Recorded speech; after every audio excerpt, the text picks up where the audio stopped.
very good morning to all my dear students. I hope you all are fine and taking good care of your health.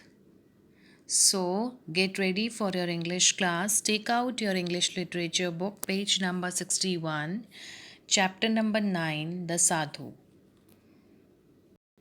So, today we are going to study chapter number 9, The Sadhu. Akbar sat on the throne when he was only 13 years old.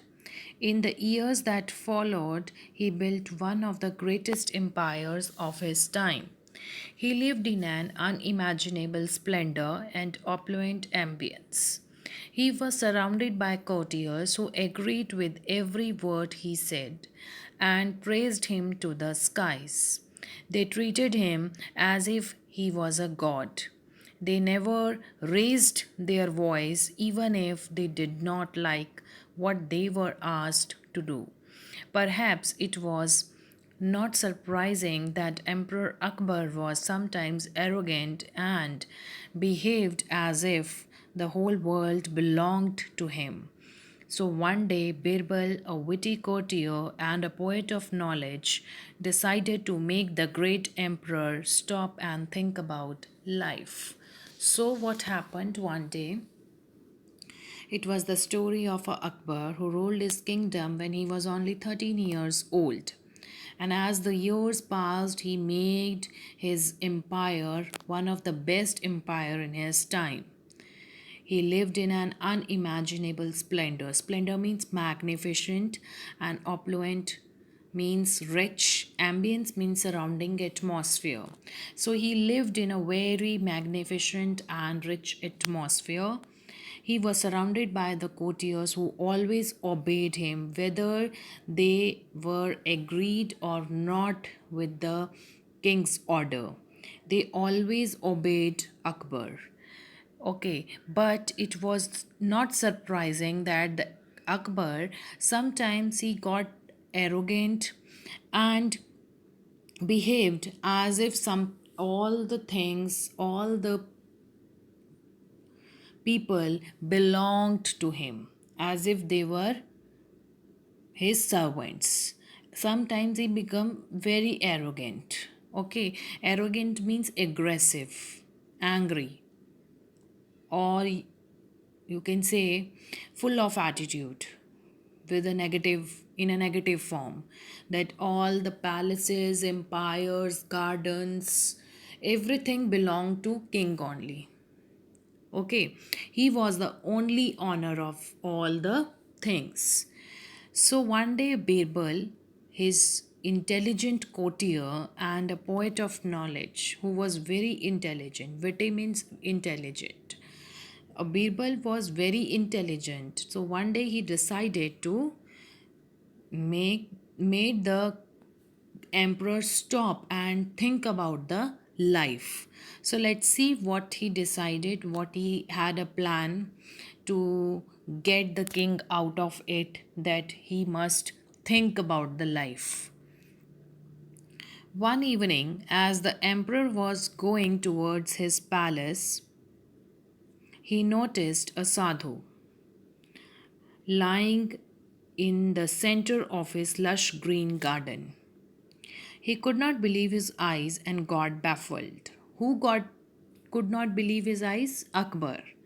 So one evening, Akbar was going toward his palace and he noticed a sadhu was lying in the center of his garden, green garden.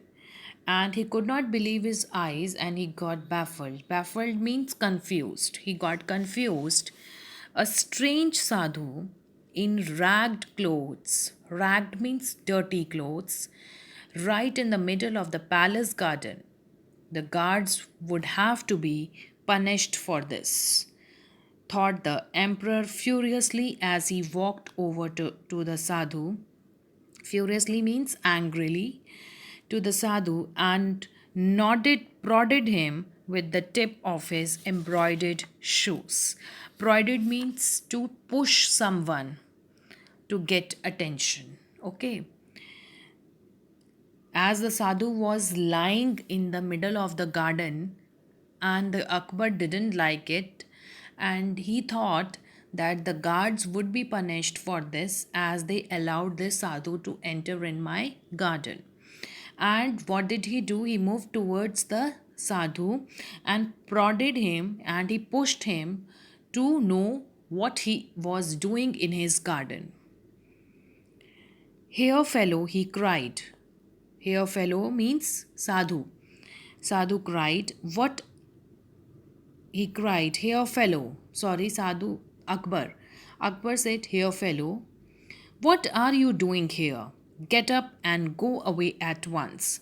How dare you enter this premises?" So, when he prodded him with his embroidered shoes, he, Akbar, I'm talking about Akbar right now. Akbar asked the sadhu, "Here, fellow, what are you doing in my garden?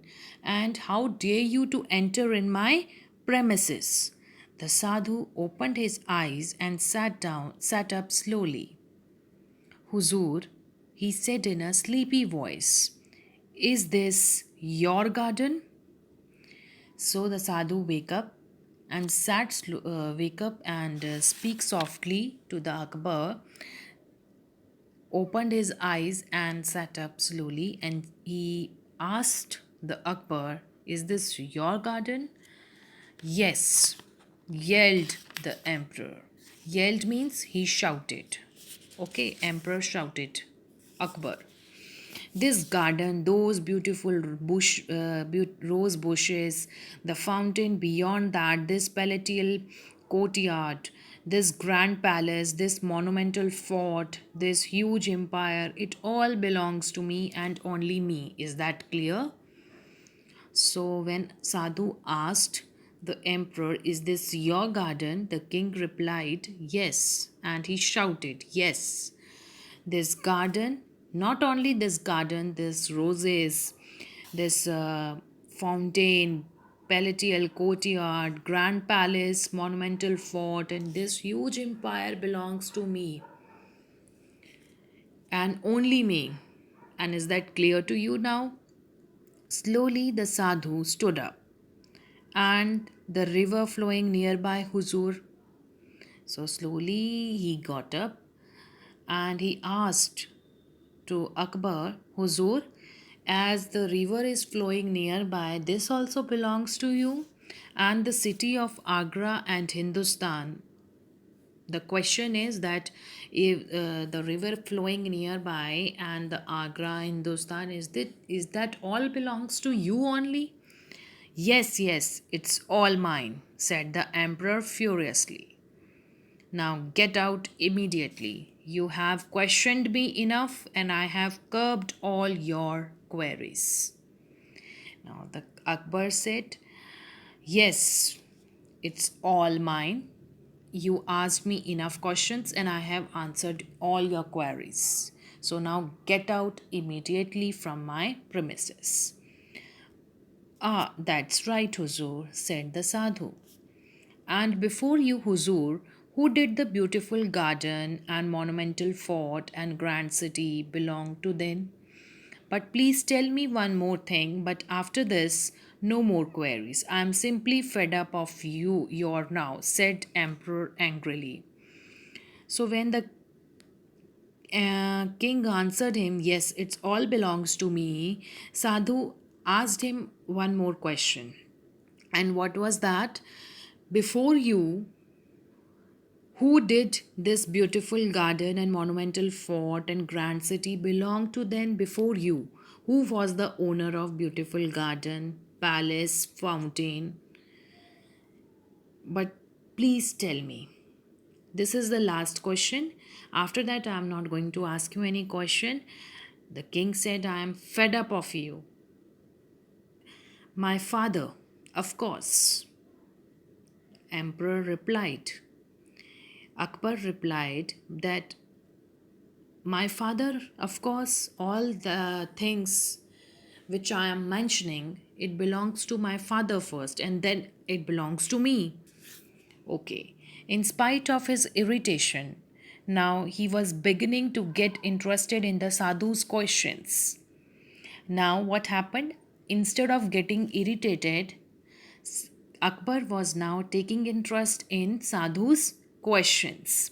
He loved philosophical discussions, and he could tell from his manner of speaking that the Sadhu was not an ordinary man. He was a man of acute wit and intelligence and an erudite personality. Erudite means learned personality, and wit, as I told you, intelligent. Okay, now wit is a person who is having a lot of ideas.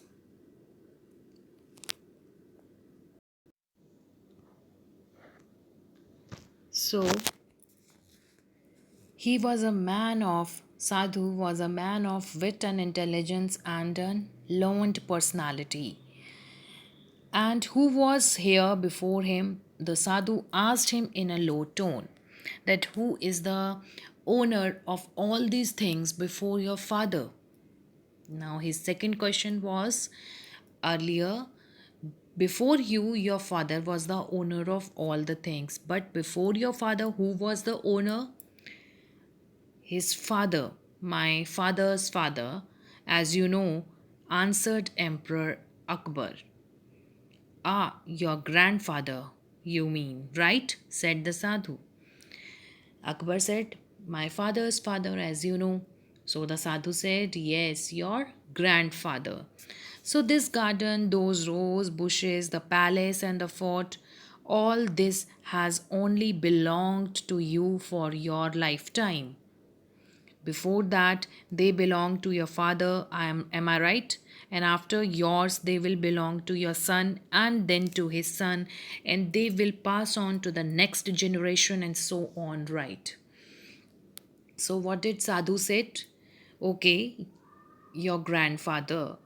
So, this garden, bushes, palace, and the fort, all this will belong to you for a long time? No. This will pass on to your son and after that to your grandson. This will go to the next generation. Okay, you are the owner of all these things for the time being only. You are not the permanent owner of all these things. You have to pass all these things to the next generation too. Yes, replied the emperor. Yes, replied the emperor wonderingly. Wonderingly means surprisingly. The emperor was thinking about the words of Sadhu, unable to gauge why he was putting forth questions after questions instantly. So each one stays here for a time and then goes on his way, said the Sadhu with an air of sarcasm in his tone. So the emperor was not able to understand why the Sadhu was asking the questions after questions instantly. He was not able to measure the thickness of the questions, right? So the Sadhu said each one stays here for a time. Each one stays here for a time means if we are living on this earth, we are living for a temporary period. Ultimately, we all have to die, right? So each one stays. So the Sadhu said, each one stays here for a time and then goes on his way.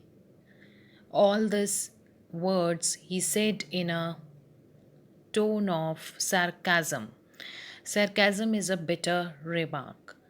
Bitter, all these words were bitter, but it's a truth of life. We all are living on this earth temporarily. Ultimately, we all have to die. And all these things, all the luxury we are utilizing, will pass on to the next generation.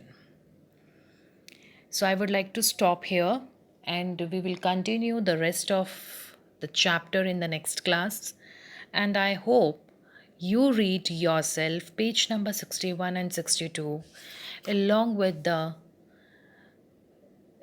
writing part. I want you to do the reading practice too. and do your work in your fair notebooks in a neat and clean handwriting. With this, I would like to end today's class. I hope you enjoyed. Have a nice day. Thank you.